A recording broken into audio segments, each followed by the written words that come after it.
पत्रकार प्रसाद मेढ या ठिकाणी आपण गोदावरीच्या पूल म्हणजे प्रवरा संगम या ठिकाणी आलो आहोत। याच ठिकाणी जायकवाडीला पाणी जाते।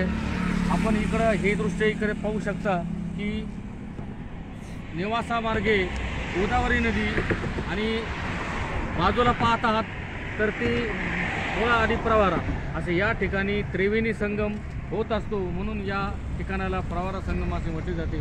सध्या गोदावरी नदी जायकवाडीतून गोदावरी नदीमध्ये मोठ्या प्रमाणात पाण्याचा विसर्ग सुरू आहे आणि त्याबरोबरच नाशिक नगर जिल्ह्यातील झालेल्या पावसामुळे गोदावरीकडे मोठ्या प्रमाणात पाण्याची आवक सुरू आहे। या ठिकाणी आपण पाहत आहोत जायकवाडी पूर्ण क्षमतेने भरल्यामुळं या प्रवरा संगम भागामध्ये पाण्याचा मोठा फुगवटा निर्माण झाल्याचे चित्र दिसून येत आहे आणि असाच जर पाऊस राहिला तर जायकवाडीतून देखील पाण्याचा विसर्ग कमी जास्त होऊ शकतो।